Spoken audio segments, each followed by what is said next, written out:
السلام علیکم، کیسے ہیں آپ سب؟ میں امید کرتی ہوں آپ سب ٹھیک ہوں گے، خیریت سے ہوں گے۔ تو ناول پڑھ رہے تھے ہم وقت، اس کی رائٹر ہے مہر النساء شاہ میر۔ آج ہم اس کے ایپیسوڈ 7 کا آغاز کرتے ہیں۔ اگلی صبح ہی بہت گرم طلوع ہوئی تھی۔ سورج تو جیسے اپنے تمام حساب بے باک کرنے کو آیا تھا۔ حالے اپنے کمرے میں کھڑی بال برش کر رہی تھی۔ اس نے سفید لمبی قمیض کے ساتھ سفید ہی ٹراؤزر پہن رکھا تھا، جبکہ سبز دوپٹہ گلے میں جھول رہا تھا۔ سیاہ آنکھوں میں ہلکا سا کاجل لگا کے پنک لپ ٹنٹ لگا کے وہ یونیں جانے کو تیار تھی۔ جب ملازمہ نے اس کو دادا کا پیغام دیا، وہ اسٹڈی میں انتظار کر رہے تھے۔ حالے نے سر ہلا کر ملازمہ کو جانے کا اشارہ کیا اور خود پہ ایک آخری نظر ڈالتی مطمئن سی اسٹڈی کی جانب بڑھ گئی تھی۔ دادا جان کی اسٹڈی ہمیشہ کی طرح نفاست سے سیٹ تھی۔ تینوں دیواروں پر کتابوں کے بڑے بڑے ریکس تھے۔ نہ جانے کہاں کہاں سے یہ کتابیں انہوں نے جمع کی تھیں۔ ان میں سے 1/4 حصہ حالے اور سفیر کو دیا ہوا تحفہ تھیں۔ السلام علیکم دادا جان، اس نے اسلام میں پہل کی تھی۔ وعلیکم السلام، کیسا ہے میرا بچہ؟ ٹھیک ہوں، آپ بتائیں؟ وہ اب بھی دروازے پہ ہی کھڑی تھی۔ میں تمہیں دیکھ کے ٹھیک ہو گیا۔ ان کے لہجے میں محبت تھی، خالص محبت۔ حالے کو اپنے رویے پہ بے اختیار شرمندگی ہوئی، لیکن ٹھیٹ بنی کھڑی رہی۔ میرے پاس آ کے بیٹھو گی نہیں؟ مجھے کچھ کام ہے دادا، لیٹ ہو رہی ہوں۔ مجھ سے زیادہ ضروری ہو گئے ہیں اب تمہارے کام؟ نہیں، آپ سے زیادہ ضروری کوئی نہیں، اس نے سچ بولا تھا۔ پھر یہ تل تل کیوں مار رہی ہو مجھے؟ کس بات کی سزا دے رہی ہو؟ میں ایسا سوچ بھی نہیں سکتی دادا، آپ سے یہ دوری میرے لیے بھی سزا سے کم نہیں، لیکن آگے جا کے جو اذیت ملے گی اس کے مقابلے میں یہ سزا بہت کم ہے۔ کیسی سزا؟ میری ذات سے بھلا تمہیں کوئی اذیت مل سکتی ہے؟ ایسا کیا ہے حالے جس نے تمہارے ذہن میں یہ خناس بھر دیا ہے؟ تم مجھ سے کھل کے بات کرو، کیا وجہ ہے؟ ایسی کیا بات ہے جو تم مجھے نہیں بتا رہی ہو؟ کیوں مجھے چپ کی موت مار رہی ہو؟ آپ سے میری 2 دن کی بے رخی برداشت نہیں ہو رہی۔ اور بچوں، ان کے بارے میں کبھی سوچا ہے جن کو اتنے سالوں سے چپکی ماری جا رہے ہیں آپ؟ یہ تو ان کا ظرف ہے کہ کبھی اف تک نہیں کیا انہوں نے۔ آج آپ کو اندازہ ہوا ان کی تکلیف کا؟ آپ اپنی بیٹی کے خون کے ساتھ ایسا کیسے کر سکتے ہیں دادا جان؟ اور اگر آپ ان کے ساتھ ایسا کر سکتے ہیں تو کل میرے ساتھ بھی کریں گے۔ اس سے بہتر ہے ہم دونوں ابھی سے فاصلہ رکھ لیں، کیونکہ آپ کا تو نہیں پتہ، بعد میں مجھے بہت تکلیف ہوگی۔ تم اس کی وجہ سے میرے ساتھ اس طرح کا رویہ رکھے ہوئے تھیں؟ تم اس کی وجہ سے مجھ سے فاصلہ رکھ رہی تھیں؟ اس نے تمہیں مجھ سے دور کیا۔ میں 2 دن سے تمہارے منہ سے ایک لفظ سننے کو بےتاب ہوں۔ سوچ سوچ کے میرا ذہن مفلوج ہوا جا رہا ہے کہ ایسا بھی کیا ہو گیا کہ تم نے مجھ سے بات تک کرنی چھوڑ دی، اور وہ وجہ وہ مہرباں وحاج ہے۔ ان کا چہرہ غصے سے سرخ ہو گیا تھا۔ حالے نے افسوس سے ان کو دیکھا۔ وہ صرف مہرباں وحاج نہیں، مہرباں نگین بھی ہے دادا جان۔ کبھی تو یہ وحاج نام کا ٹھپا اس کے نام سے ہٹا کے دیکھیں۔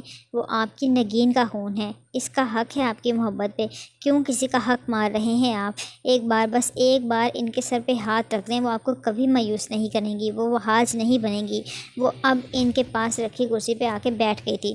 چند لمحوں تک وہ کچھ نہیں بول سکے، اور جب بولے تو ان کا لہجہ ایک ہارے ہوئے انسان جیسا تھا۔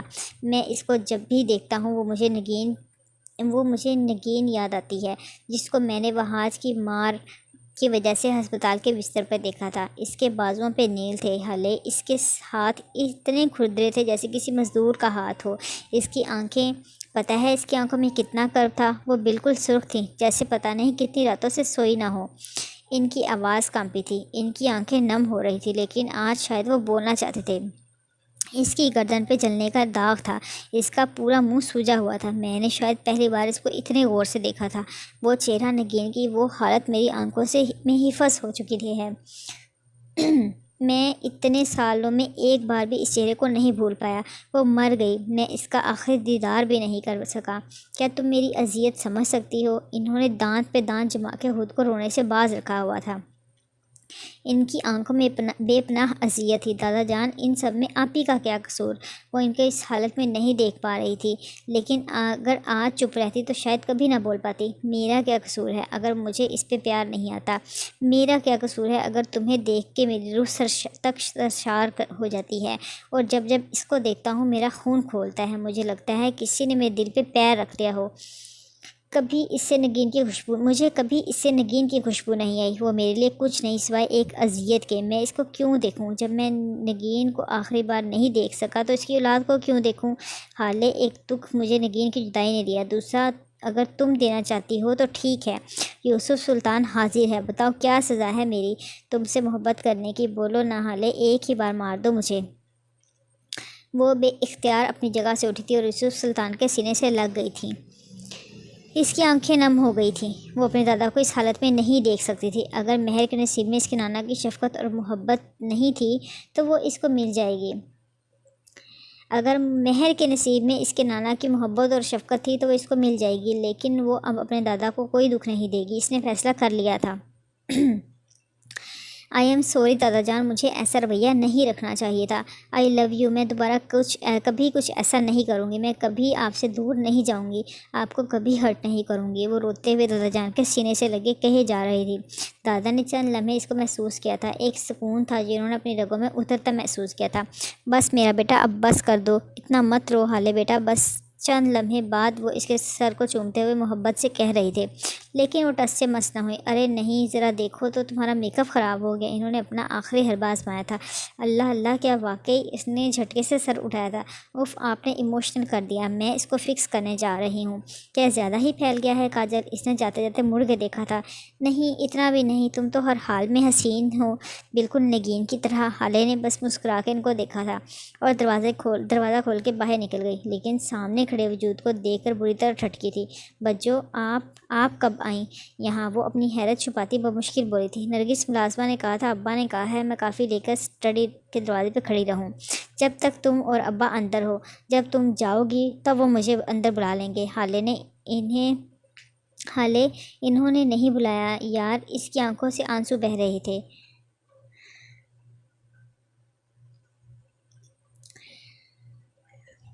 اس کی آنکھیں سرخ تھیں، پپوٹے سوجے ہوئے تھے، ٹرے میں رکھے کافی کے مگ پہ اپنی بے قدری پہ ماتم گنا تھے۔ آپ نے کچھ سنا ہے کیا؟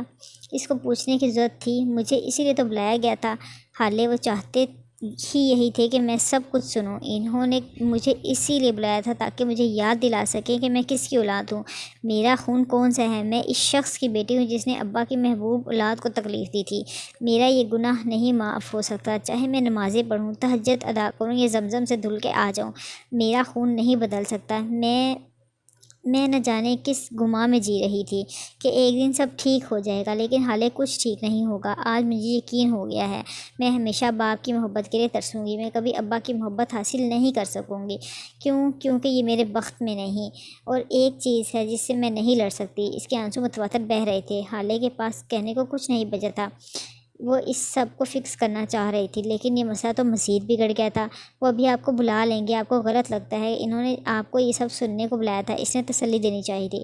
حالے، ان مگر میں دیکھو کیا ہے؟ اس نے ایک بے تکا سوال کیا۔ کافی ہے، ان مگز میں دیکھو کیا ہے؟ اس نے ایک بے تکا سوال کیا۔ کافی ہے بجو، میں نے دیکھ چکی ہوں، کافی بلیک کافی ہے، اور ابا کو اس سے سخت چڑ ہے، وہ مجھے کبھی نہیں بلائیں گے حالے، کبھی نہیں، کم از کم اس زندگی میں تو کبھی نہیں۔ وہ دکھ سے کہتی ٹرے اسی طرح اٹھائے جانے کو مڑ گئی پیچھے۔ حالے نے افسوس سے اس کو دیکھا، سب اس کی وجہ سے ہوا تھا، پچھتاوا بہت شدید تھا۔ وہ اپنے کمرے میں ڈریسنگ ٹیبل کے سامنے بیٹھی اپنے چہرے کو مختلف زاویوں سے دیکھ رہی تھی، کبھی چہرہ دائیں موڑتی تو کبھی بائیں، کبھی چہرے کو اوپر اٹھا کر اپنی گردن پہ ہاتھ کو ہاتھ سے چھوتی تو کبھی آنکھ کے نیچے پڑنے والے حلقوں کو انگلیوں کے پوروں پہ محسوس کرتی۔ ان کی یہ کارروائی پچھلے آدھے گھنٹے سے جاری تھی۔ شمس سامنے صوفے پہ کسی فائل کو دیکھتے ہوئے کبھی بیٹھے کئی بار ان کو دیکھ چکے تھے، اب ان کی صبر کا پیمانہ لبریز ہو چکا تھا۔ فروا، بس بھی کر دو، آدھا گھنٹہ ہو گیا ہے تمہیں یہاں بیٹھے ہوئے، ایسا بھی کیا نیا ہے تمہارے چہرے میں جس کو تم دیکھے جا رہی ہو؟ مجھے لگ رہا ہے میرے حلقے بڑھتے جا رہے ہیں، اور یہ تھوڑی کو دیکھو غور سے، یہاں سے سکن لٹکنے لگی ہے، ذرا دیکھو ذرا۔ وہ اب ان کی طرف گھوم گئی تھی۔ مجھے تو ایسا کچھ نہیں لگ رہا، تمہیں خام خواہ کا وہم ہوتا رہتا ہے، پچھلے مہینے ہی تو سرجری کروائی تھی تم نے، اب یہ نیا شوشہ۔ وہ سخت بیزار نظر آ رہے تھے۔ مجھے پتہ ہے تمہیں جو تکلیف اٹھ رہی ہے، تم فکر مت کرو، تم سے پیسے نہیں لوں گی، میرا بیٹا آ گیا ہے، اب تم اپنے باپ اور بھائی کی خیرات اپنے پاس رکھو۔ وہ اب دوبارہ آئینے کی طرف متوجہ ہو چکی تھی۔ جسے تم خیرات کہہ رہی ہو وہ میرے خون پسینے کی کمائی ہے، وہ میں کماتا ہوں، میرا بیٹا کماتا ہے، نہ میں بھائی سے مانگ کر کھاتا ہوں اور نہ باپ سے، دن رات گدھوں کی طرح کام کرتا ہوں میں، اور اسی کام کی وجہ سے تم یہ تم یہ ہر آئے دن سرجری اور پتہ نہیں کون کون سے ٹریٹمنٹ کروا رہی ہو۔ اچھا اتنے ہی قابل ہو تو آج تک کیوں نہیں ملا تمہیں پاور آف اٹارنی؟ وہ تو آج تک بھائی صاحب کے پاس ہے۔ ایک چھوٹے سے چھوٹے کام کے لیے تمہیں کیوں اجازت لینی پڑتی ہے؟ کیا تم اپنی مرضی سے کمپنی کا گارڈ بھی بدل سکتے ہو؟ تمہیں تو اس کے لیے بھی بھائی صاحب کی اجازت درکار ہوگی۔ کیوں؟ صحیح کہا نا؟ وہ اندر تک جھلسا دینے والی مسکراہٹ کے ساتھ بولی تھی۔ اگر تمہیں یاد ہو تو کچھ عرصہ قبل بابا نے پاور آف اٹارنی مجھے دے دیا تھا، انہوں نے اپنا دفاع کیا تھا۔ اچھا ایسا ہوا تھا کیا؟ وہ سوچنے کی اداکاری کرنے لگی۔ اوہ ہاں یاد آ گیا، مجھے بالکل تمہیں یہ پاور ملی تھی، لیکن 2 مہینے بعد ہی بابا نے تمہیں ذلیل کر کے یہ پاور پھر سے تمہارے بھائی کو دے دی تھی۔ اور میں بتاؤں کیوں؟ کیونکہ تمہاری ایک غلط ڈیل کی وجہ سے کمپنی کو کروڑوں کا نقصان ہوا تھا۔ بابا تو تمہیں کمپنی میں گھسنے بھی نہیں دینا چاہتے تھے، اور تب کس نے بچایا تمہیں؟ کس نے بچائی تمہاری ساکھ؟ میں نے، میرے اس عظیم دماغ نے، میری عقل نے بچایا تمہیں۔ میں نے وہ ساری بات میرے بیٹے کے سر ڈال دی تھی، اور وہ یہ بات ماننے پر مجبور ہو گیا کہ یہ اس نے کیا ہے۔ اس نے بابا کے سامنے قبول کیا کہ یہ اس کی غلطی تھی، اور سفیر کو تو یوسف سلطان کا قتل بھی معاف ہے۔ میں نے اور میرے بیٹے نے بچایا ہے تمہیں، وہ اپنے سینے پہ انگلی سے دستک دیتی کہہ رہی تھی۔ اس لیے اب تم اپنی قابلیت کے قصے مجھے تو مت ہی سناؤ۔ شمس سلطان وہ نخوت سے کہتی رخ موڑ گئی تھی، جبکہ شمس چند لمحے بے بسی اور خفت سے ان کو دیکھتے رہے، اور پھر سر جھٹک کر ایک بار پھر اسی فائل کے ورق گردانی میں مصروف ہو چکے تھے۔ ان کی آنکھیں فائل پہ جمی تھی، لیکن دماغ وہ کہاں تھا؟ وہ کئی گھنٹوں سے ایک غیر مرئی نقطے پر نظریں جمائے بیٹھا تھا۔ جب سے ہالے گئی تھی اس کو کسی پل چین نہیں آ رہا تھا۔ سوچ سوچ کے اس کا دماغ پھٹ رہا تھا، وہ کس طرح اس کے بغیر رہے گا۔ کل تک ہالے دنیا تھی، آج وہ ایک سراب بن گئی تھی جس کے پیچھے ہارون نے اپنی زندگی لگا دی تھی۔ اس کی زندگی تو ہالے سے شروع ہوتی تھی اور ہالے پہ ہی ختم ہوتی تھی۔ اسے سمجھ نہیں آ رہا تھا کیا کرے۔ سارے پلانس تو ہالے کے ساتھ بندھے تھے، دن اس کے ساتھ طلوع ہو کے اسی کے ساتھ غروب ہوتا تھا۔ یکدم ساری زندگی جیسے رک گئی تھی۔ اس کے پاس کرنے کو کوئی کام نہ تھا، نہ جانے کو کوئی جگہ۔ کیا واقعی اس نے خود کو ویسٹ کر دیا تھا؟ کیا اس نے حالے کے علاوہ دنیا میں کچھ اور دیکھا ہی نہیں؟ اور اگر ایسا نہیں تھا تو اس کو چین کیوں نہیں آ رہا تھا؟ جو آئینہ اس نے کل دیکھا تھا، اس میں نظر آنے والے عکس پر سے وہ نظریں چرا رہا تھا۔ وہ اپنی سوچوں میں غرق تھا جب شاہد کمرے کا دروازہ نوک کرتے ہوئے اندر آ گئے اور آ کے اس کے پاس بیٹھ گئے۔ اب کیسی طبیعت ہے تمہاری؟ ٹھیک ہوں پاپا، وہ بدقت بولا تھا۔ باہر چلے کہیں؟ میں اور نوال ایک فیملی کی طرح، وہ اس کے چہرے کو غور سے دیکھتے ہوئے کہہ رہے تھے۔ دل نہیں چاہ رہا، وہ بے دلی سے بولا تھا۔ خالے سے ملنے چلے جاؤ یا اس کو یہاں بلا لو، میں فی الحال اس کا سامنا نہیں کر سکتا، اتنی ہمت نہیں ہے مجھ میں۔ ہاں میں کل جو فیصلہ کر چکا ہوں اس پہ قائم رہوں گا، لیکن مجھے ڈر ہے کہ اس کے سامنے میں اپنا ضبط کھو دوں گا۔ ابھی مجھے اپنی ذات پہ بہت کام کرنا ہے۔ میں نے وقار رکھ تو لیا ہے، لیکن میری تکلیف ابھی شروع ہوئی ہے، کچھ وقت لگے گا مجھے خود کو سنبھالنے میں۔ کل تو تم کچھ اور کہہ رہے تھے پاپا، میری بیماری بڑی ہے، اس کا علاج وقت مانگے گا۔ یہ بچپن سے میرے وجود کو کھوکھلا کر رہی ہے، میری زندگی سے سارے رنگ چوس لیے ہیں اس نے، میرا سب کچھ صرف ایک وجود سے جوڑ دیا ہے۔ وہ چاہے تو ہنسوں، وہ چاہے کہے تو روؤں۔ بھیک مانگتے مانگتے مجھے پتہ ہی نہیں چلا میں نے کب خود کو کھو دیا، کب اپنی عزت کرنی چھوڑ دی، کب اپنی خوشی کو کسی سے منسوب کر لیا، کچھ نہیں پتہ مجھے۔ یہ میرا ڈارک فیس ہے، مجھے اس سے نکلنا ہے، کیسے میں نہیں جانتا۔ خالے کو میرا روگ نہیں بنانا پاپا، اس کو محبت ہی رہنا ہوگا۔ وہ میرے لیے نہیں بنی، وہ میری نہیں ہو سکتی، یہ بات میرے دل کو کھا رہی ہے۔ میرے پاس تو بس وہی تھی، میں اس کے علاوہ کیا کروں، کیا سوچوں، مجھے کچھ سمجھ نہیں آ رہا۔ اتنے سال اس کو اپنا سمجھ کر جیتا رہا ہوں، ایک دن میں کیسے بھلاؤں؟ وہ اپنی کنپٹی کو سہلاتا کرب سے کہہ رہا تھا۔ ہارون مت دو اتنی بڑی قربانی، جب برداشت نہیں ہو رہا تم سے، 1-2 دن کی بات نہیں ہے، یہ ساری زندگی کا سوال ہے۔ تم اس کے بغیر ایک پل نہیں رہ سکتے، اور اب تم اتنا بڑا فیصلہ کر رہے ہو، کیوں خود پہ ظلم کرتے ہو؟ تم نہیں ہو اتنے مضبوط، مت آزماؤ خود کو ہارون، نہیں لو اپنے صبر کا امتحان، تم اس کو نہیں بھول سکتے۔ اگر میری جگہ رستم ہوتا تو کیا آپ اس کو بھی یہی کہتے؟ وہ ان کی آنکھوں میں دیکھ کر سوال کر رہا تھا۔ یہ سوال نہیں، خنجر تھا جو اس وقت شاہد حسین کے سینے کو چیر گیا تھا۔ آج اتنے سالوں بعد پہلی دفعہ ہارون نے اپنی زبان سے رستم کا نام لیا تھا۔ وہ دونوں بیٹے ان کے بازو تھے۔ آج انہوں نے ایک بازو کے کٹنے کی تکلیف ایک بار پھر محسوس کی تھی۔ وہ بغیر کچھ کہے جانے کو اٹھ کھڑے ہوئے تھے اور ابھی دروازے کی چوکھٹ پہ تھے جب ان کو ہارون کی آواز نے روک لیا۔ I am sorry papa, I am sorry for every thing. کیا نہیں تھا اس کی آواز میں؟ دکھ، شرمندگی، پچھتاوا۔ وہ مڑے نہیں، اور ان 14 سال بعد آج ہارون نے اس بارے میں بات کی تھی جس بارے میں بات کرنے سے وہ اس لیے ڈرتا تھا کہ کہیں اس کے پاپا اس سے ناراض ہو کر اس کو غلط سمجھ کے اس کو چھوڑ نہ دیں۔ لیکن آج وہ خوف نہیں تھا۔ کیا واقعی وہ ٹھیک ہونا چاہتا تھا؟ سفیر کو اسلام آباد سے آئے 10 دن ہو گئے تھے۔ وہ صبح میں آفس چلا جاتا، اس کی واپسی دیر سے ہی ہوتی۔ ان دنوں وہ خالے کے ساتھ بھی وقت نہیں گزار پا رہا تھا۔ کام کا بوجھ اس کو ہلکان کیے دے رہا تھا، لیکن وہ پھر بھی دن میں چند منٹ کے لیے اس کو کال کر لیتا تھا۔ خالے بھی ڈرائیور کے ساتھ یونیورسٹی جا رہی تھی کیونکہ ہارون نے فی الحال یونیورسٹی نہ جانے کی قسم کھا رکھی تھی۔ اس دن کے بعد خالے اس سے ملنے بھی نہیں گئی تھی۔ دونوں ایک دوسرے سے کتراتے پھر رہے تھے۔ ایک ان دیکھی سی دیوار تھی جو ان دونوں کے درمیان حائل تھی، لیکن خالے نے سوچ لیا تھا آج وہ اس کو لے کر کسی اچھی جگہ کھانا کھانے جائے گی، اس لیے اس نے ہارون کو کال کرنے کا ارادہ کیا۔ اس کی چھٹی ہونے میں بھی 15 منٹ تھے۔ کال جا رہی تھی۔ ہارون اپنے کمرے کی بالکنی میں بیٹھا کوئی کتاب پڑھ رہا تھا، بلکہ یہ کہنا بہتر ہوگا کتاب دیکھ رہا تھا، کیونکہ کتاب میں لکھا ایک بھی لفظ اس کی یادداشت کا حصہ نہیں بن پا رہا تھا۔ اس کا دماغ کہیں دور ہی تھا جب اس نے اسکرین پہ خالے کا نام چمکتے دیکھا۔ وہ چند لمحے سانسیں روکے، پلکیں جھپکائے، ساکت اسکرین کو دیکھے گیا۔ چند لمحے مزید سرکے۔ موبائل بج کے بند ہو چکا تھا۔ کال کٹ چکی تھی۔ اس نے جھپٹ کے موبائل اٹھا لیا۔ اس نے کیوں نہیں اٹھائی کال؟ کیا وہ دوبارہ کال کرے گی؟ اور اگر نہیں کی تو؟ اتنے میں موبائل ایک بار پھر تھرتھرایا تھا۔ ہارون نے 1 سیکنڈ ضائع کیے بغیر کال پک کی تھی۔ ہیلو، کیسے ہو؟ فون اسپیکر میں اس کی چہکتی ہوئی آواز سنائی دی تھی۔ ہارون نے سکون سے آنکھیں موند لی تھیں۔ کتنے دنوں بعد یہ مہربان آواز سنی تھی۔ دل پہ کیسے ٹھنڈی پھوار پڑی تھی۔ ہارون، آواز آ رہی ہے؟ تم سن رہے ہو؟ کچھ بولو بھی۔ ہاں میں سن رہا ہوں۔ اس کے حلق سے پھنسی پھنسی سی آواز نکلی تھی۔ میں یونی میں ہوں، تم آ سکتے ہو مجھے پک کرنے؟ ہارون نے سر بالکنی کے گرل کے ساتھ سر ٹکا رکھا تھا، آنکھیں ہنوز موند رکھی تھیں۔ شاید وہ اس آواز کو مکمل یکسوئی کے ساتھ سننا چاہتا تھا۔ ہارون، کچھ بولو گے بھی؟ میں کچھ پوچھ رہی ہوں، جواب تو دو۔ وہ اب ذرا بلند آواز میں بولی تھی۔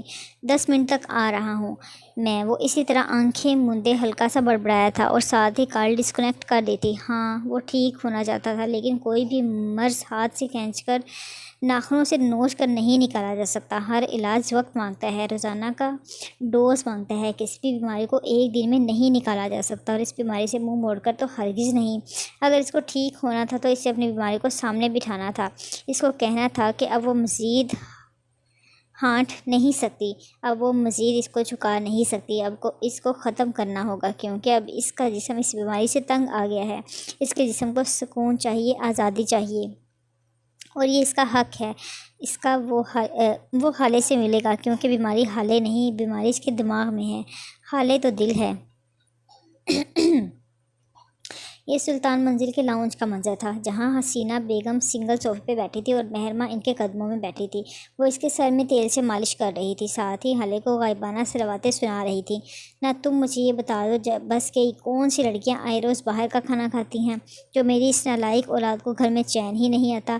کیسے کیسے کھانے بناتی ہوں، لیکن مجال ہے جو یہ لڑکی گھر کا کھانا چکھ بھی لے۔ ماما اس کو پسند ہے، اب کیوں بلا وجہ اس کے پیچھے پڑی رہتی ہیں؟ کھانے دینا اس کو جو دل کرتا ہے۔ موٹی ہوتی جا رہی ہے، وہ دیکھا ہے تم نے اس کو کبھی غور سے؟ ارے گھر کا کھانا اپنی نگرانی میں بنواتی ہوں میں، اور یہ ہوٹلوں کا کھانا ایک تو اتنا آئلی، اوپر سے پتہ نہیں سبزی اور گوشت دھو کر بھی استعمال کرتے ہیں یا نہیں۔ وہ سخت خفا تھی۔ مما آپ ٹینشن کیوں لیتی ہیں؟ وہ خالے ہے، کم از کم وہ اس معاملے میں بیسٹ ہے۔ آپ سبزی اور گوشت نہ دھلنے کی بات کرتی ہیں، لیکن اگر کھانے میں نمک ایک دانہ یا پھر ذرا سے بھی مرچ کم یا زیادہ ہو، اس سے نہیں بچ سکتا۔ کیا پچھلا 1 ہفتہ بھول گئی ہیں آپ، جب نرگس نے چکن دھوئے بغیر وائٹ کڑھائی بنائی تھی؟ اور پھر ایک نوالا لیتے ہی حالے نے کہہ دیا تھا کہ چکن صحیح نہیں دھلا، اور وہی نرگس نے واقعی نہیں دھویا تھا۔ ماما وہ کھانے کے معیار پہ سمجھوتا نہیں کر سکتی، لکھوا لیں، مہر نے تفصیل سے جواب دیا تھا۔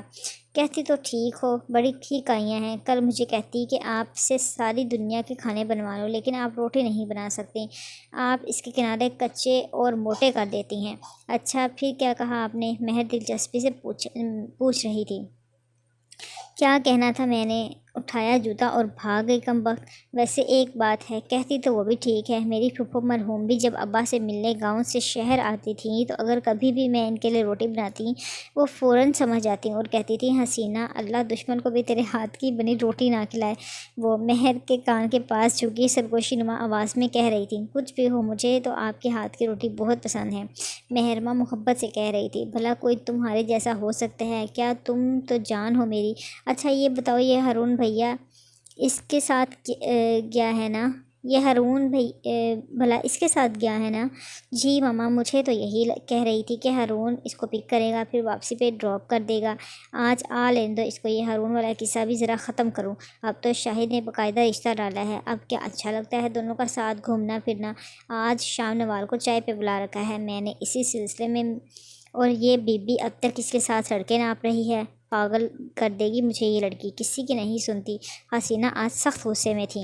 واہ بھابھی واہ، بڑی بیٹی کی تو ابھی بات بھی پکی نہیں ہوئی اور چھوٹی کے سسرالیوں کو بلا لیا آپ نے۔ اپنے ہی اصول ہیں فروا، آپ کے اپنے ہی اصول ہیں۔ فروا نے لاؤنج میں داخل ہوتے ہی اپنی زبان کے جوہر دکھائے تھے۔ مہر تم جاؤ بیٹا اپنے کمرے میں، خالے کو کال کر کے گھر آنے کا بولو، انہوں نے فروا کی بات کا جواب دیے بغیر نرمی سے مہرماں سے کہا۔ وہ خود بھی اس سارے منظر میں خود کو مسفٹ محسوس کر رہی تھی، تبھی جلدی جلدی اٹھ کر وہاں سے نکل گئی۔ فروا تمہیں آج تک یہ نہیں پتہ چلا کہ کون سی بات بچوں کے سامنے کرنی ہے اور کون سی نہیں؟ رہی بات رشتے کی تو شاہد اور نوال 2 بار مجھ سے اور معراج سے خالے کی بابت پوچھ چکے ہیں، اور رہی بات مہر کی تو اس کے لیے میری کزن کے بیٹے اکرم کا پرپوزل آیا ہے، 2 مہینے ہوئے ہیں جرمنی سے واپس آیا ہے، کل ہی کی بات ہے۔ رضیہ نے مجھ سے بابا اور معراج سے بات کر کے اسی ہفتے بلا لوں گی۔ تم کیوں پریشان ہوتی ہو؟ وہ بظاہر مسکراتے ہوئے بتا رہی تھی، لیکن فروا کا دماغ پھک سے اڑ گیا تھا۔ کیا مطلب ہے آپ کا؟ مہر کے لیے آپ سفیر کے علاوہ کسی اور کا سوچ بھی کیسے سکتی ہیں؟ مہر میری بہو بنے گی، یہ تو طے ہے بچپن سے۔ آپ ابھی منع کریں رضیہ آپا کو، یہ رشتہ نہیں ہو سکتا۔ اچھا مہر تمہاری بہو بنے گی، یہ کس نے طے کیا؟ میں آپ سے بات کرنے والی تھی بھابھی، میں بس سفیر کے سیٹل ہونے کا انتظار کر رہی تھی۔ سفیر کو اپنے دادا کا بزنس سنبھالتے ہوئے 6 سال ہو گئے ہیں فروا، اب تک وہ سیٹل نہیں ہوا، 30 سال کا ہو گیا ہے وہ۔ ان 30 سالوں میں تم نے ایک بار بھی سفیر کے لیے مہر کا ہاتھ مانگا؟ تمہیں لگتا ہے میری مہر کوئی گری پڑی ہے جس کو میں تمہارے بیٹے کے انتظار میں بٹھا دوں گی؟ میری بیٹی 28 سال کی ہونے والی ہے، اور کتنا انتظار کروں میں نے فیصلہ کر لیا ہے، مہر کی شادی اکرام سے ہوگی، بس صرف 2 دن کا وقت دے دیں مجھے، اتنا تو کر ہی سکتی ہیں آپ۔ کیا سفیر میں صرف میرا بیٹا ہے؟ آپ کا کچھ نہیں لگتا؟ آپ بھول گئی ہیں شاید، مجھے ممی کہنے سے پہلے اس نے آپ کو امی بلایا تھا۔ آپ یہ کریں گی اس کے ساتھ؟ ہاں ٹھیک ہے، میں نے وقت ضائع کیا، لیکن بس 2 دن، اور سفیر کی خاطر تو اتنا کر ہی سکتی ہیں آپ۔ سفیر مجھے اپنی اولاد کی طرح عزیز ہے، لیکن فروا آج تک اس نے کبھی مہر کے لیے انٹرسٹ شو نہیں کیا، کم از کم مجھے کبھی ایسا نہیں لگا۔ دوسری طرف ہارون ہے، 3 بار اس کے والدین مجھ سے حالے کے حوالے سے بات کر چکے ہیں، وہ بھی ہارون کی خواہش پر۔ اور سفیر، کیا اس نے کبھی تم سے مہر کے بارے میں بات کی ہے؟ میری بیٹی مجھے اس دنیا میں سب سے زیادہ عزیز ہے، اس کے مقابلے میں کوئی بھی نہیں، میں اس کی عمر سفیر کے آسرے میں ضائع نہیں کروں گی۔ ان کا لہجہ بے لچک تھا۔ فروا چند ثانیے خاموش رہیں، نہ وہ حسینوں کو مجبور کر سکی تھی اور نہ ہی ایموشنل بلیک میل۔ ایسی کیا چیز تھی، کون سا آخری پتہ تھا جس کو پھینکے تو بازی ان کی ہو جائے؟ کہ اب بھی کوئی شے، کوئی چال باقی تھی؟ اور پھر اچانک کچھ یاد آنے پہ ان کی آنکھیں چمکی تھیں، یہ بازی اب بھی ان کی تھی۔ آپ خالے کی شادی تو اس کی پسند سے کروا رہی ہیں، لیکن مہر سے کبھی پوچھا ہے کہ وہ سفیر کے علاوہ کسی سے شادی کرے گی؟ کیا مہر کی آنکھوں کو کبھی پڑا ہے ان میں سفیر کا عکس نہیں دکھتا آپ کو؟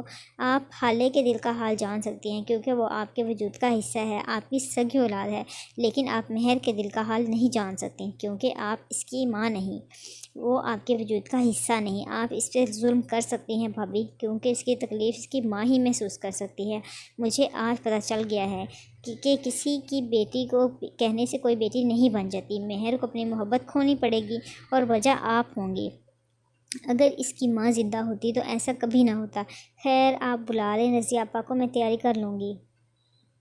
حسینہ کے کاٹو تو لہو نہیں بدن میں، وہ اپنی جگہ پر برف ہو چکی تھیں۔ وہ بالکل ساکت سی بیٹھی فروا کی باتیں سن رہی تھیں۔ ان کے دل میں ایک درد سا اٹھا تھا، ان کی آنکھوں میں زخمی سا تاثر ابھرا تھا۔ فروا تم بات کر لو سفیر سے، اسی مہینے مہر اور سفیر کی رسم کرنا چاہتی ہوں میں، اب مزید تاخیر نہیں ہونی چاہیے۔ اور ایک بات اور، مہر کی ماں نہیں مری، میں ہوں اس کی ماں، وہ نہیں کھوئے گی اپنی محبت، میں اس کو وہ سب دوں گی جو ایک ماں اپنی بیٹی کو دیتی ہے۔ وہ روندھی ہوئی آواز میں کہہ رہی تھی۔ جیسا آپ چاہیں بھابھی، میں آج ہی بات کروں گی سفیر سے، آپ تسلی رکھیں۔ ان کا تیر نشانے پہ لگا تھا، انہوں نے حسینہ کے دکھتی رگ پہ ہاتھ رکھا تھا۔ فروا نے اپنا کام کر دیا تھا، انہوں نے حسینہ کی گلٹ کو ہوا دی تھی۔ جو کام کوئی دلیل، کوئی مجبوری، کوئی محبت، کوئی دھمکی نہیں کروا سکتی، وہ کام گلٹ کروا سکتا ہے۔ وہ یونیورسٹی کے گیٹ پہ کھڑی تھی جب ہارون کی گاڑی اس کے سامنے آن کھڑی ہوئی۔ ابھی وہ دروازہ کھول کر اندر بیٹھتی کہ اس نے سفیر کی سیاہ اوڈی کو ہارون کی گاڑی کے بالکل قریب رکتے دیکھا۔ وہ دونوں ایک ساتھ باہر نکلے تھے۔ خالے نے اجنبے سے اپنے سامنے کھڑے سفیر کو دیکھا، جبکہ ہارون سفیر کو دیکھ کر ہارون کے قدم تھمے تھے۔ وہ اپنی گاڑی کے پاس ہی کھڑا ہو گیا تھا، آگے نہیں آیا تھا۔ آپ یہاں کیسے؟ مجھے بتایا کیوں نہیں؟ خالے حیرت سے پوچھ رہی تھی۔ تمہیں لینے آیا ہوں، سرپرائز دینا چاہتا تھا، اس لیے نہیں بتایا۔ اس نے ہارون کو دیکھ لیا تھا، تبھی نارمل سے لہجے میں بول رہا تھا، لیکن اس کے چہرے پہ برہمی واضح تھی۔ لیکن میں نے تو ہارون کو بلایا ہے اور وہ مجھے لینے آیا ہے، آپ کو آنا تھا تو مجھے بتا دیتے۔ خیر اب تو میں ہارون کے ساتھ لنچ کرنے جا رہی ہوں، اگر آپ بزی نہیں ہیں تو آپ بھی ہمیں جوائن کریں۔ وہ خوش دلی سے آفر کر رہی تھی۔ ہارون کی نظریں جو اپنے جوکرز پہ جمی تھیں، اس نے ایک بار بھی نظر اٹھا کر ان دونوں میں سے کسی کو نہیں دیکھا تھا۔ کیا مطلب ہے تمہارا؟ میں تم لوگوں کو جوائن کروں؟ میں تمہیں لینے آیا ہوں، تم میرے ساتھ جانے سے انکار کر رہی ہو؟ کیا یہ کہنا چاہ رہی ہو تم؟ ہارون کے راستے تم مجھے واپس بھیج دو گی؟ سفیر کے تاثرات سخت ہو چکے تھے۔ آپ بات کو بڑھا رہے ہیں، آپ اگر آنے سے پہلے مجھے بتا دیتے تو میں ہارون کو کال نہ کرتی۔ وہ میرے بلانے پہ یہاں آیا ہے، میں اس کو کیسے واپس بھیج دوں اور آپ کے ساتھ چلی جاؤں؟ تو میں چلا جاؤں، تم نہیں جاؤ گی میرے ساتھ، انکار کرو گی مجھے؟ تمہیں وہ زیادہ عزیز ہے، مجھے میری کمٹمنٹ زیادہ عزیز ہے جو کہ میں ہارون کے ساتھ کر چکی ہوں۔ جو انسان اپنی کمٹمنٹ پر قائم نہیں رہتا، وہ جو بات کر کے مکر جائے، ایسا شخص اپنی عزت نہیں کرتا، اور جو اپنی عزت نہیں کرتا لوگ اس کی عزت نہیں کرتے۔ اس لیے میں اپنی کمٹمنٹ پر قائم ہوں۔ وہ ایک لفظ پہ زور دیتی ہوئی بولی تھی۔ کیا ہوگا اگر وہ یہاں سے چلا جائے گا؟ یہ اتنی بڑی بات نہیں حالے، تم مجھے انسلٹ کر رہی ہو۔ اب وہ ذرا بلند آواز میں بولا۔ تماشا مت بنائیں سفیر، مجھ پہ چلانے کی ضرورت نہیں، میں آپ کے ساتھ نہیں جاؤں گی، سنا آپ نے؟ اب جا سکتے ہیں آپ۔ وہ دبا دبا سا چلائی تھی۔ آس پاس سے گزرتے اسٹوڈنٹس ان کو دیکھ رہے تھے، چہمگوئیاں ہونے لگی تھیں۔ اب بھی سفیر کچھ کہتا کہ ہارون نے قریب آ کر حالے کو کوہنی سے پکڑا تھا اور اپنا رخ سفیر کی جانب کر کے بولا تھا، یہ تمہارے ساتھ ہی جائے گی، مجھے کسی دوست کی کال آ گئی ہے، مجھے وہاں جانا ہے، تم گاڑی میں بیٹھو، میں ذرا اس سے بات کر لوں پھر آتی۔ تم گاڑی میں بیٹھو، میں ذرا اس سے بات کر لوں پھر آتی۔ یہ بھی اوکے؟ وہ متوازن لہجے میں کہتا سفیر کو زہر لگا تھا۔ سفیر خاموشی سے گاڑی میں جا کے بیٹھ گیا۔ تم اس وقت اس کے ساتھ جاؤ، ہم بعد میں بات کریں گے اس بارے میں، پلیز سب دیکھ رہے ہیں، اس وقت تماشا نہ لگاؤ، بچوں کی طرح لڑ رہے ہو تم دونوں۔ میں نہیں جاؤں گی، غلام نہیں ہوں ان کی، منہ پھاڑ کھانے والے لہجے میں بولی تھی۔ خالے میری خاطر اس وقت چلی جاؤ، دیکھو سب دیکھ رہے ہیں، میں ریکویسٹ کرتا ہوں۔ خالے نے تندہی سے اس کو گھورا۔ جہنم میں جاؤ تم ہارون۔ وہ بڑبڑاتی ہوئی سفیر کی کار کی طرف بڑھ گئی۔ اس نے بیٹھتے ہی دروازہ ٹھا کی آواز سے بند کیا تھا۔ ہارون گہری سانس بھر کے رہ گیا۔ وہ ان دونوں کے درمیان کسی بھی قسم کے اختلاف کی وجہ نہیں بننا چاہتا تھا۔ اس کی گاڑی میں بیٹھتے ہی سفیر گاڑی زن سے بھگا لے گیا۔ وہ اس کے ساتھ آ تو گئی تھی، لیکن منہ سے ایک لفظ بھی نہ بولنے کی گویا قسم کھا رکھی تھی۔ سفیر نے کئی بار اس کو مخاطب کرنا چاہا، لیکن جواب نہ دارد۔ خالے میں پہلے ہی بہت پریشان ہوں، پلیز مجھے مزید تنگ نہ کرو، میں 3 بار سوری کر چکا ہوں، اب بس بھی کر دو۔ میں کسی اور بات پہ غصہ تھا تو مجھ پہ اتاریں گے آپ اپنا غصہ؟ کیوں؟ کیا غلام ہوں میں آپ کی؟ میں ان لڑکیوں میں سے نہیں ہوں جو مرد کی ہر غلط بات برداشت کر لیں کیونکہ وہ غصے میں ہیں۔ آپ چیخ رہے ہیں مجھ پہ، کل کو ہاتھ بھی اٹھا سکتے ہیں، صرف اس لیے کہ آپ غصے میں ہیں۔ آپ اپنا غصہ مجھ پہ نہیں اتار سکتے سفیر، میں ہرگز برداشت نہیں کروں گی۔ وہ جیسے پھٹ پڑی تھی۔ یار میرا یہ مقصد ہرگز نہیں تھا، میں بس تم سے بات کرنا چاہتا تھا، لیکن وہاں ہارون کو دیکھ کر مجھے غصہ آ گیا، کیونکہ آپ کو جیلس فیل ہوا ہوگا نا، یا پھر آپ کو یہ لگا کہ میں آپ کی ملکیت ہوں اور اب میں کسی اور مرد کے ساتھ کیسے گھوم سکتی ہوں، کیونکہ ہیں تو آپ بھی وہی مشرقی مرد نا، کیوں یہی ہوا ہوگا نا۔ وہ اس کی بات کاٹ کے غصے سے سرخ چہرہ لیے بولتی ہی چلی گئی۔ سفیر نے گاڑی ایک جگہ روک دی اور اپنا رخ اس کی طرف موڑ کے وہ حالے کی آنکھوں میں دیکھتا ہوا کہنے لگا، کیونکہ ہارون کی ماں آج شام تمہارا رشتہ لے کر آ رہی ہیں۔ ہاں میں مشرقی مرد ہوں، لیکن میں تمہارے اور ہارون کے تعلق کو اچھی طرح جانتا ہوں، اور رہی بات ملکیت کی تو تم ایک جیتی جاگتی انسان ہو، کوئی روبوٹ نہیں جو میری مرضی پر چلے گا۔ وہ ایسے ٹھنڈے لہجے میں بات کر رہا تھا کہ حالے کو اپنی ریڑھ کی ہڈی میں سنسنی سی محسوس ہوئی۔ تو آپ کو کیا پرابلم ہے؟ میرا رشتہ لا رہی ہیں نا، آپ کو تو کچھ نہیں کہہ رہی۔ اس کا رنگ پھیکا پڑ گیا تھا، لیکن پھر بھی گردن اکڑا کے بولی، مجھے یہ پرابلم ہے کہ میں تم سے محبت کرتا ہوں، میرا یہ مسئلہ ہے، لیکن میں تو یہ نہیں سمجھ پا رہا کہ تم اتنی ریلیکس کیسے ہو۔ کیا تمہیں کوئی فرق نہیں پڑتا؟ کیا تم مجھ سے محبت نہیں کرتی؟ وہ زخمی لہجے میں بولا تھا۔ اس کی بری آنکھوں میں تکلیف تھی۔ حالے کو بے اختیار ملال ہوا تھا۔ سفیر میں پریشان ہوں، لیکن میں آپ کی طرح چیخ چلا نہیں سکتی۔ آپ مجھے بابا کے پاس کورٹ لے جائیں، آج یہ مسئلہ حل کر کے ہی آؤں گی۔ اس نے ساری جمع تفریق کر لی تھی اور اب قدرے بہتر محسوس کر رہی تھی۔ طیب ابو کے پاس کیا کرنے جاؤ گی تم؟ اور ویسے بھی وہاں مردوں کا ایک ہجوم ہوتا ہے، میں تمہیں وہاں نہیں لے کر جاؤں گا۔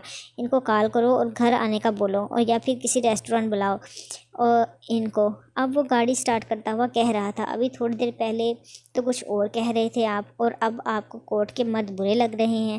وہ اب اس کو تنگ کر رہی تھی۔ ہاں تو اتنا بھی بے غیرت نہیں ہوں میں۔ ہارون کی بات الگ ہے، وہ فیملی ہے، اور کورٹ کچہریوں کا کس کو نہیں پتہ، ہر طرح کے مرد ہوتے ہیں وہاں، گنڈے، مالک، قاتل، ریپسٹ۔ کم از کم اپنے گھر کی لڑکی کو تو میں وہاں نہیں لے کر جا رہا۔ چہرے کے زاویے بگاڑ کر بولا تھا، اچھا میں بابا کو کال کرتی ہوں، وہ آج ممالک کو آنے سے منع کر دیں گے، اور میں رات تک بابا سے بات کر لوں گی آپ کے بارے میں، یہ اتنا بڑا مسئلہ نہیں ہے، آپ پریشان نہ ہوں۔ وہ اپنائیت سے بول رہی تھی۔ اللہ کرے ایسا ہی ہو، وہ بڑبڑایا تھا۔ حالے نے سر سیٹ کی پشت سے ٹکا دیا، اسے ابھی بہت کچھ سوچنا تھا۔ چلیں جی اب تک کے لیے اتنا ہی، اپنا خیال رکھیے گا، دعا میں یاد رکھیے گا، باقی ہم کل پڑھیں گے انشاءاللہ۔ اور اگر آپ کو ناول پسند آ رہا ہے تو پلیز میرے چینل کو سبسکرائب کر دیجیے گا، اور بیل آئیکن کے بٹن کو بھی دبا دیجیے گا۔ تو تب تک کے لیے اللہ حافظ۔